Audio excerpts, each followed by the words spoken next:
देखिए इन्होंने बहुत बड़े बड़े काम किए हैं। देखिए इन्होंने बहुत बड़े बड़े काम किए हैं।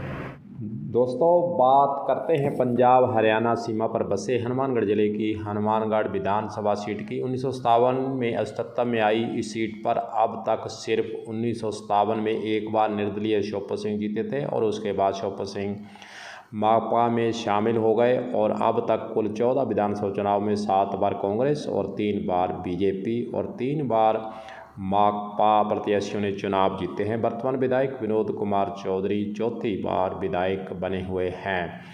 वर्तमान विधायक चौधरी विनोद कुमार 1990, 2003, 2008 और 2018 में 4 बार विधायक चुने जा चुके हैं।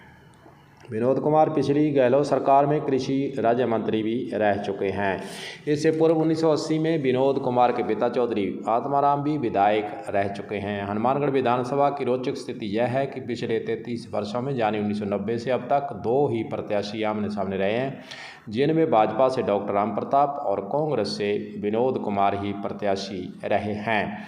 दोनों के अलावा पिछले 33 सालों में कोई तीसरा कभी विधायक नहीं बना है। कांग्रेस के विनोद कुमार 1990, 2003, 2008 और 2018 में चुनाव जीते हैं। वहीं भाजपा के डॉक्टर राम प्रताप 1993, 1998 और 2013 में चुनाव जीत चुके थे। डॉक्टर राम प्रताप ने 1993 में चुनाव जीतकर हनुमानगढ़ विधानसभा क्षेत्र में बीजेपी का खाता भी खोला था। 1993 में डॉक्टर राम प्रताप भैरव सिंह शेखावत में खाद्य नागरिक पूर्ति मंत्री राज्य मंत्री बनते हैं। वहीं पिछली वसुंधरा सरकार में जल संसाधन मंत्री भी रहे हैं। हनुमानगढ़ विधानसभा क्षेत्र में सबसे पहले 1957 में निर्दलीय शोपत सिंह विजयी रही। उसके बाद 1962 में दूसरे चुनाव में शोपत सिंह माकपा की टिकट पर विजयी रहे। 1967 से कांग्रेस की टिकट पर ब्रिज प्रकाश गोयल विजयी रहे और राज्य सरकार में मंत्री बने। इसके बाद 1972 में कांग्रेस के रूपचंद रामचंद्र चौधरी चुनाव जीतते हैं। 1970 में फिर से कामरेड शोपत सिंह माकपा की सीट पर विजय रहते हैं। 1980 में कांग्रेस के चौधरी आत्माराम और 1985 में कामरेड शोपत सिंह और वहीं दूसरी ओर 90 में विनोद कुमार, वहीं दूसरी ओर 1993 में बीजेपी की टिकट पर डॉक्टर राम प्रताप पहली बार चुनाव जीते थे। दोस्तों, हनुमानगढ़ विधानसभा की पृष्ठभूमि को अगर हम उठाकर देखते हैं तो 2 परिवारों के बीच में ही राजनीति घूमती नजर आ रही है। वैसे इस अवधि के दौरान जसपाल सिंह भी 2003 में चुनाव लड़ते हैं और 32,003 वोट उनको मिलते हैं, 22.72%। हालांकि उन्होंने वोट हासिल किए थे। वहीं 2003 के बाद 2008 में वे फिर चुनाव लड़ते हैं। जसपाल सिंह अपना भाग्य आजमाते हैं, बीएसपी से चुनाव लड़ते हैं, 31,697 वोट मिलते हैं और 20.01% उनको वोट मिलता है। वहीं 2013 में सुमन चावला भी अपना भाग्य निर्दलीय के रूप में यहाँ पर अपनाती हैं और 13,076 वोट 6.74% उनको वोट ही मिल पाते हैं। भाई दूसरी ओर रघुवीर CPIM से 2018 में अपना भाग्य आजमा चुके हैं, 4,347 वोट यानी 1.94% ही उनको वोट मिले हैं। बाकी हनुमानगढ़ विधानसभा की बात करें तो एक बार विनोद कुमार और फिर एक बार राम प्रताप विधायक बनने की परंपरा हनुमानगढ़ विधानसभा में चली आ रही है।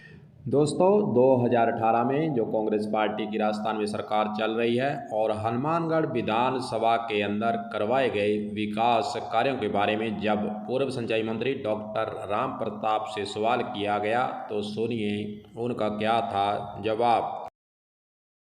देखिए इन्होंने बहुत बड़े बड़े काम किए हैं। जैसे उदाहरण के तौर पर हनुमानगढ़ के लिए इससे बढ़िया पीने के पानी की सिवाय और कोई चीज़ नहीं हो सकती। पहली आवश्यकता आदमी की हवा है, दूसरी आवश्यकता है पानी पीने का। तो आते ही इन्होंने एक काम तो ये किया कि उसको स्कीम को ही वाइंड अप कर दिया और वो आप सबके सामने है। दूसरा PhD का SC का ऑफिस था, वो उठा के गवर्नर ले गए। तो काम तो इन्होंने किए हैं, इस किस्म के काम किए हैं जिससे क्या है कि पीने का पानी है वो 40 फुट की हाइट तक जाता, मोटर वगैरह की कोई ज़रूरत नहीं होनी थी। और दूसरा 24 घंटे पानी रहना। पानी की सप्लाई ये नहीं भी रात की 2 बजे आएगी कि 1 बजे आएगी, इंतज़ार करने का। आप टैप खोलो, खोलते ही आपको पानी मिलेगा। तो ये एक बहुत ही आदमी के लिए पहली आवश्यकता में, दूसरी आवश्यकता में आता है, इस काम को इन्होंने किया। दूसरा, और जो मेडिकल कॉलेज का जहाँ तक सवाल है, तो हिंदुस्तान में सभी जगह प्रधानमंत्री ने दिए, दुनिया को पता है, उसमें इनका क्या रोल है। फिर जहाँ तक ये ओवरब्रिज का सवाल है, ये डेवलपमेंट की चीज़ें हैं जो उस इलाके को आगे बढ़ाती हैं। इंफ्रास्ट्रक्चर है, इंफ्रास्ट्रक्चर होगा तो वो उस इलाके का डेवलपमेंट होगा। अभी आपके गंगानगर फाटक के ऊपर जो इन्होंने ओवरब्रिज को अंडरपास में कन्वर्ट किया है, आपका इंडस्ट्रियल एरिया तो आगे रह गया, आबादी इधर रहेगी, तो कोई माल मंडी इधर रहेगी, कोई माल जाएगा, पूरा लोडेड ट्रक होगा, वो यहाँ से कैसे निकलेगा? किस चीज़ के लिए बंद किया? मुझे एक कहानी याद है कि कुन्नर साहब इन्हीं के मंत्री थे, पहले कई साल पहले की बात है। उन्होंने यहाँ से गुजरे, जब कहा कि मुझे शर्म आती है जब मैं हनुमानगढ़ से निकलता हूँ कि यहाँ दो ओवरब्रिज हैं, मेरे यहाँ एक भी ओवरब्रिज नहीं है। और इन्होंने सूरतगढ़ वाला ओवरब्रिज कैंसिल करवा दिया, गंगानगर फाटक वाला कैंसिल करा के उसका अंडरपास बनवा दिया। और जो आपके ओवरब्रिज बन रहा है सतीपुरा वाला, वो इतनी मंद गति से, वो आपके सामने, मेरे कहने की ज़रूरत नहीं है। उसके अंदर फंड्स की कमी है, तो इनको पहले देखना चाहिए, फंड्स की अवेलेबिलिटी करानी चाहिए। तो ये तमाम बातें हैं। दूसरा, नशे का है, वो दुनिया भर का जगह जगह हर आदमी इस बात को कहता है कि नशे की जो लत है ये युवाओं को ख़त्म कर रही है एक तरीके से, उसकी तरफ कोई ध्यान नहीं दिया जा रहा। पूर्व सिंचाई मंत्री डॉक्टर राम प्रताप के द्वारा यह आरोप लगाया गया कि बीजेपी सरकार के दौरान खास रूप से हनुमानगढ़ जंक्शन टाउन के लिए 281 करोड़ की पेयजल योजना को कांग्रेस पार्टी ने बंद कर जनता के साथ धोखा किया है, और वहीं दूसरी ओर ओवरब्रिज को अंडरब्रिज में बदलकर जनता को राहत देने की बजाय कठिनाई में उनको डाला गया है। इस प्रकार के आरोप पूर्व सिंचाई मंत्री डॉक्टर राम प्रताप के द्वारा कांग्रेस पार्टी की सरकार पर लगाए गए हैं। हनुमानगढ़ विधानसभा को अगर हम देखें तो प्रदेश की राजनीति में भी काफ़ी महत्व है, क्योंकि भाजपा के राष्ट्रीय अध्यक्ष जेपी नड्डा के पुत्र की ससुराल हनुमानगढ़ में है। वहीं नेता प्रतिपक्ष राजेंद्र राठौड़ का पैतृक शहर भी हनुमानगढ़ है। अलवर सांसद बाबा बालकनाथ की कर्मभूमि भी हनुमानगढ़ रही है। ऐसे में राजनीतिक स्तर पर हनुमानगढ़ विधानसभा अपनी अलग पहचान बनाई रखती है। मतदाताओं की बात करें तो यहाँ पर मतदाताओं का रुझान कभी बीजेपी की तरफ और कभी कांग्रेस पार्टी की तरफ होता नजर आया है, और इसी प्रकार का खेल हनुमानगढ़ विधानसभा के अंदर लगातार चल रहा है। चौधरी विनोद कुमार, जो कि सरल स्वभाव के मिलनसार व्यक्तित्व को बनाए हुए हैं, वहीं उनसे जब बातचीत की गई तो उन्होंने अपने कार्यकाल के दौरान क्या क्या काम करवाए हैं उस पर उन्होंने अपना बयान देते हुए जो कहा है वह भी आपको सुनाते हैं। भाई साहब, 4.5 साल में इतने काम हुए हैं, अगर मैं उनको सारे जो काम है वो अगर मैं बताने लगूं तो मेरे ख्याल में घंटे लग जाएं, और बहुत लंबी चौड़ी लिस्ट है ये। मैं मोटे मोटे तौर पर आपको कुछ बातें बताना चाहता हूं।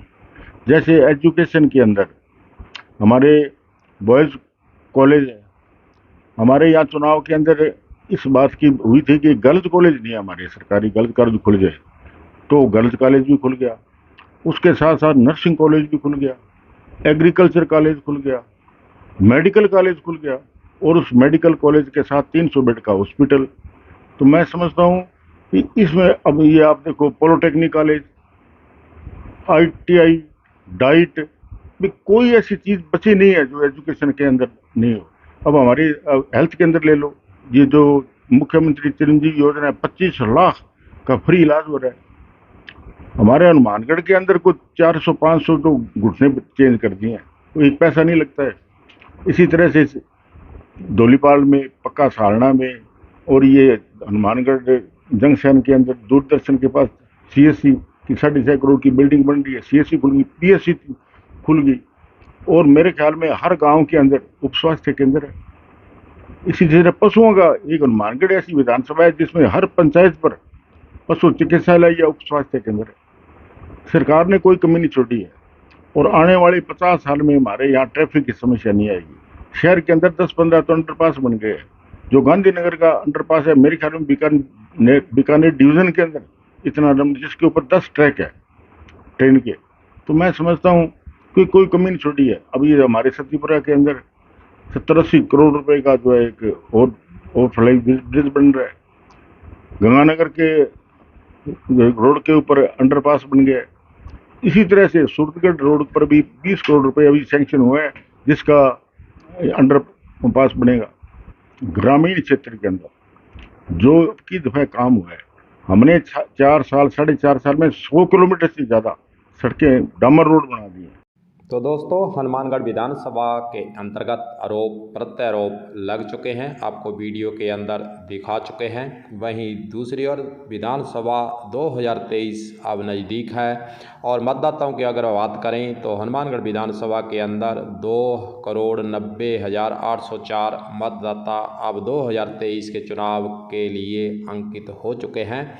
वहीं आपको संभावित सूचियों के बारे में और संभावित उम्मीदवारों के बारे में इस फोटो को लगाकर हम समझाना चाहते हैं कि अभी तक कौन कौन से चेहरे इस विधानसभा के अंतर्गत 2023 में अपना भाग्य आजमाने के लिए एडी चोटी का जोर, टिकट का जोर, इस प्रकार के जो मामले हैं वह सामने आ रहे हैं। पहले आपको विनोद कुमार का एक वायरल वीडियो भी सुनाते हैं और यह वीडियो इसलिए महत्वपूर्ण हो जाता है कि हनुमानगढ़ विधानसभा के अंदर यह जनता में एक मैसेज चल रहा है कि वंशवाद जो है तोड़ना है। एक बार डॉक्टर राम प्रताप और एक बार चौधरी विनोद कुमार आखिरकार विधायक दोनों ही परिवारों से क्यों बनते आ रहे हैं, यह चर्चा भी हनुमानगढ़ के अंदर चल रही है। लेकिन इसका जवाब चौधरी विनोद कुमार के द्वारा अपने छोटे से वीडियो के अंदर बड़ी ही चालाकी से देने का और बिना नाम लिए ये कहने का और बयान देने का जो वायरल वीडियो है, पहले आपको वह सुनाते हैं, सुनिए।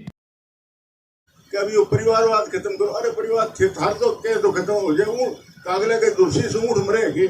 लोग के क्या बात देखो, लोगों का मन में क्या भावना है, जनता जी की इंसान बात कर सिक्का नहीं जी। दो कैंडिडेट बना वो तो आई कैसी परिवारवाद खत्म करो, कागलो तो आई चाहे ऊँट मर जाए, एक महीने खा लिया कागो नहीं तो दो तो ईश्वर करे। लोगों की भावना के क्यों है, अगर कोई अच्छो है तो बिना अपन अच्छो कहना होती है, बिना अपन संकोच नहीं करना होती है। दोस्तों, हनुमानगढ़ विधानसभा की पृष्ठभूमि को अगर हम देखें तो जिस तरह पिछले 33 सालों से दो ही प्रत्याशियों को भाजपा और कांग्रेस टिकट देती आ रही है और दोनों ही बारी बारी से जीत रहे हैं। इस बार देखना यह होगा कि क्या दोनों में से कोई पार्टी अपने प्रत्याशी में बदलाव करेगी या नहीं। हालांकि फिलहाल ऐसा होता नज़र नहीं आ रहा है, क्योंकि दोनों ही नेता एक दूसरे को टक्कर देने का मादा भी रखते हैं। ऐसे में कोई भी पार्टी फिलहाल ऐसा रिस्क शायद ही लेना चाहे। अगर भाजपा 75+ के फार्मूले पर चले तो फिर डॉक्टर राम प्रताप की टिकट कट सकती है, क्योंकि उनकी उम्र 75 वर्ष से ज़्यादा हो चुकी है।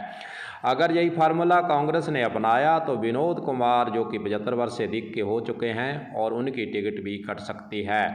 अगर दोनों ही पार्टियों ने यह फार्मूला नहीं अपनाया तो फिर दोनों की टिकट कटने की कोई संभावना नज़र नहीं आ रही है, ऐसा जनता के अंदर चर्चा चल रही है।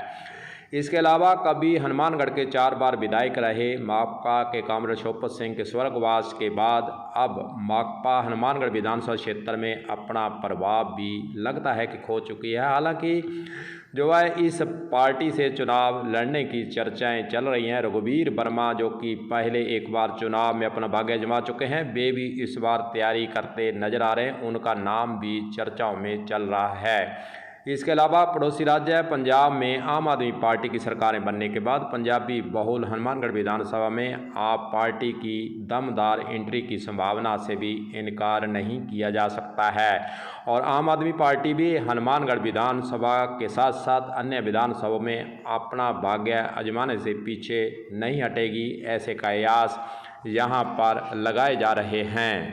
दोस्तों, हनुमानगढ़ के अंदर यह भी चर्चा है कि अगर चौधरी विनोद कुमार और पूर्व सिंचाई मंत्री डॉक्टर राम प्रताप का टिकट पार्टियां काट देती हैं तो फिर संभावित प्रत्याशी कौन होंगे। आपको इस फोटो के अंदर जो चेहरे हम दिखा रहे हैं उनकी चर्चा हनुमानगढ़ के अंदर वर्तमान समय में चल रही है। कांग्रेस पार्टी की अगर हम बात कर लें तो विनोद कुमार की टिकट काटने के बाद जो चेहरे हनुमानगढ़ के अंदर नज़र आ रहे हैं उसमें भूपेंद्र चौधरी और पवन गोदारा दो ही प्रमुख कांग्रेस पार्टी से चेहरे हैं जो कि टिकट के दावेदार लोगों के अंदर चर्चा का विषय बने हुए हैं। पवन गोदारा हालांकि इन दिनों मुख्यमंत्री अशोक गहलोत के साथ चल रहे हैं और उड़न खटोले में अंदर भी वह कभी दिल्ली, कभी जयपुर, कभी हनुमानगढ़ के दौरों के साथ वे वहां पर नज़र भी आ रहे हैं। वहीं दूसरी ओर भूपेंद्र चौधरी की बात करें तो चौधरी विनोद कुमार के पुत्र हैं और वे अपनी विरासत शायद भूपेंद्र चौधरी को सौंपना चाहते हैं। बीजेपी की अगर हम बात कर लें तो डॉक्टर राम प्रताप के अलावा अन्य जो चेहरे इस फोटो के अंदर नज़र आ रहे हैं वे अगर प्रत्याशी राम प्रताप को बीजेपी पार्टी नहीं बनाती है तो राजकुमार हिसारिया और बलबीर बिश्नोई जो कि बीजेपी के जिलाध्यक्ष हैं और अमित साहू जो कि डॉक्टर राम प्रताप के पुत्र हैं उनका नाम भी चर्चाओं में। उसके साथ साथ देवेंद्र पारिक जो कि पिछली विधानसभा के अंदर और इस बार भी चर्चा में आए हुए हैं कि देवेंद्र पारिक भी टिकट की मांग बीजेपी से करते नजर आ रहे हैं। और टिकट मांगना सभी का अधिकार है, स्वतंत्र है। टिकट पार्टी के अंदर काम करते हुए कोई भी मांग सकता है, उसको रोकना न तो कोई पार्टी मुनाफिज समझती है, लेकिन टिकट पार्टी उसी को देती है जो कि पार्टी के अंदर जीत अपनी हासिल करने के लिए सक्षम दिखाई देता है। सर्वे की बातें भी आती हैं, सर्वे करवाए जाते हैं, पता नहीं कितनी बार सर्वे होंगे। और विधानसभा चुनाव 2023 नज़दीक हैं। इसी के साथ साथ इस फोटो के अंदर गणेश राजबंसल जो कि चेयरमैन नगर परिषद हैं वे भी अपने पोस्टर हनुमानगढ़ जंक्शन टाउन के अंदर लगवाए हुए हैं। गांवों के अंदर संपर्क उन्होंने शुरू किया हुआ है, लेकिन उन्होंने अभी तक पार्टी की कोई घोषणा नहीं की है। लेकिन कयास यही है और जो चर्चा है कि वे बीजेपी से टिकट मांग रहे हैं। और वहीं दूसरी ओर CPIM की बात करें तो रघुवीर वर्मा दोबारा फिर चुनाव की तैयारी विधानसभा के लिए करते नजर आ रहे हैं। वहीं आम आदमी पार्टी की बात करें तो अभी टिकट के मामले में कुछ भी नज़र नहीं आया है, कोई घोषणा नहीं हुई है। लेकिन फिर भी आम आदमी पार्टी के लिए हनुमानगढ़ विधानसभा से सुभाष गोदारा मक्कासर और सुरेंद्र बेनीवाल संयोजक जो कि आप पार्टी के हैं, अवतार बराड़ जो जंडाली से किसान नेता हैं, वे तीनों के नाम अभी तक चर्चा में जरूर चल रहे हैं। लेकिन आम आदमी पार्टी ने अभी किसी को भी हरी झंडी नहीं दी है। बात करें CPIM की तो रघुवीर वर्मा को हरी झंडी मिली हुई है, क्योंकि इस पार्टी से कोई भी प्रत्याशी और हनुमानगढ़ के अंदर अपना भाग्य आजमाने के लिए आगे नहीं आ रहा है। हार जीत का फैसला तो मतदाता करेंगे, लेकिन जो तमाम नाम इस फोटो के अंदर दिखाए गए हैं उनकी चर्चा हनुमानगढ़ के अंदर जरूर चल निकली है। तो चलिए इस वीडियो के अंत में हम ये बता देते हैं कि विधानसभा 2003 से लेकर 2018 तक जो बीजेपी और कांग्रेस का वोट प्रतिशत रहा है उसकी भी चर्चा कर देते हैं। 2003 में 31.6% वोट बीजेपी को मिलते हैं, 2008 में 38.32% और 2013 में 45.53% और 2018 में 42.75% वोट बीजेपी को मिलते दिखाई दिए थे। वहीं अगर कांग्रेस की बात करें तो 2003 में 36.98% वोट हासिल करती है कांग्रेस पार्टी, 2018 में 38.56% और 2013 में कांग्रेस पार्टी 29.83% ही वोट हासिल करती है। 2018 की बात करें तो कांग्रेस पार्टी हनुमानगढ़ विधानसभा में 49.69% वोट हासिल करने में सफल होती है। अगर हम इन चुनावों के दौरान समीकरण को देखते हैं तो जसपाल सिंह जो कि 2 बार चुनाव लड़ चुके हैं उनको 22% से ज़्यादा वोट नहीं मिले हैं। वहीं सुमन चावला निर्दलीय प्रत्याशी के रूप में चुनाव में भाग्य आजमा चुकी हैं, उन्हें 6.74% ही वोट मिले थे। और रघुवीर वर्मा CPIM से जो चुनाव 2018 में लड़े थे उनको 1.94% ही वोट हासिल हुए थे। ये प्रतिशत के हिसाब से अगर हम देखें तो बीजेपी और कांग्रेस पार्टी ही आपस में प्रतिद्वंदी बनती दिखाई दे रही है। अब देखना यही है कि संभावित प्रत्याशियों के चेहरे धीरे धीरे और भी बढ़ सकते हैं। हनुमानगढ़ विधानसभा का जो चुनाव है 2023 में होने वाला है वह रोचक होने वाला है। वहीं दूसरी ओर पार्टियों के स्तर से देखते हैं क्या निर्णय लेते हैं, एज फैक्टर होता है या नहीं, पुराने एमएलए को टिकट देते हैं या कोई नए चेहरे नजर आते हैं। कांग्रेस और बीजेपी पार्टी दोनों पर ही सर्वे का काम भी वर्तमान समय में चल रहा है। 2-3 सर्वे हो चुके हैं, अब वर्तमान समय में फिर सर्वे की लहर, फरवे की बात हनुमानगढ़ के अंदर चर्चाओं में ज़रूर है। लेकिन देखना यही है कि कौन इस विधानसभा के अंदर कांग्रेस पार्टी और बीजेपी से प्रत्याशी बनकर उभरता है और कौन निर्दलीय प्रत्याशी के रूप में इन चेहरों में से अपना भाग्य आजमाने के लिए आगे आता है। वहीं दूसरी ओर मतदाताओं का रुझान हनुमानगढ़ विधानसभा में क्या रहता है यह तो गर्त में छिपा हुआ है। भाग्य किसके सिरताज एमएलए की कुर्सी बनती है यह भी अभी कुछ भी नहीं कहा जा सकता। और राजनीति के अंदर कौन किधर खिसक जाए इसका भी कोई पता नहीं है, कौन किधर चला जाए। रातों रात जो है कहीं भी व्यक्ति जा सकता है, नेता जो है रातों रात अपना चेहरा बदल कर चला जाता है। जो भी हो, आपको वीडियो जो कैसा लगा कमेंट्स बॉक्स के अंदर आप इसमें विचार ज़रूर लिख दीजिए। तमाम बातों का विश्लेषण करने का प्रयास हमने विधानसभा हनुमानगढ़ के बारे में किया है और आपको यह वीडियो अच्छा लगा होगा। और कलम न्यूज़ चैनल को आप सब्सक्राइब करना भी न भूलें, लाइक करें, आगे भी शेयर करें। तो दीजिए इजाज़त। गुरदेव सिंह सैनी की तरफ से सभी मतदाताओं को, श्रोताओं को और सभी राजनीतिक पार्टियों के कार्यकर्ताओं को नमस्कार।